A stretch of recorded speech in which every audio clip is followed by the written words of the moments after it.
এ বিষয়ে আরও খবর জানাতে এই মুহূর্তে শরীয়তপুরে আছেন রিপোর্টার BM ইসরাফিল ও সিরাজগঞ্জে আছেন রিঙ্কু কুঞ্জু। প্রথমেই যাচ্ছি ইসরাফিলের কাছে।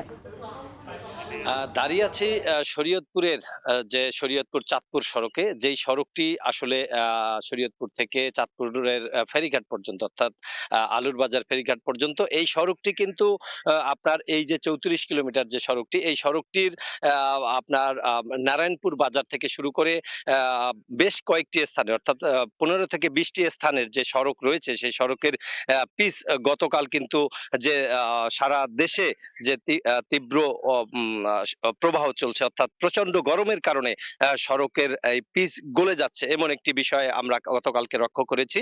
তবে শরীয়তপুরে কিন্তু এ পর্যন্ত আপনার 37 অর্থাৎ 38 থেকে 40 ডিগ্রি পর্যন্ত সর্বোচ্চ তাপমাত্রা যাওয়ার পরেও এইখানের পিচটি গলে গিয়েছে।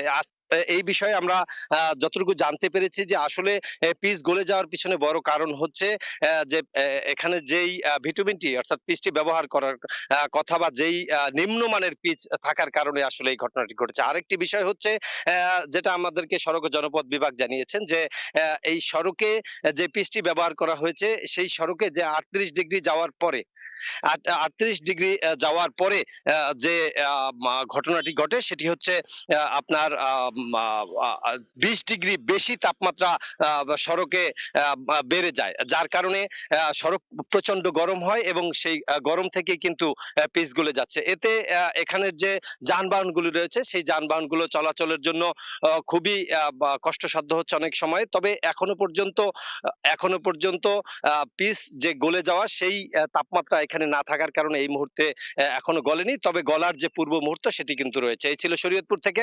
এখন আমার সাথে এখন আমি আমার সরাসরি যুক্ত ছিলাম শরীয়তপুরে।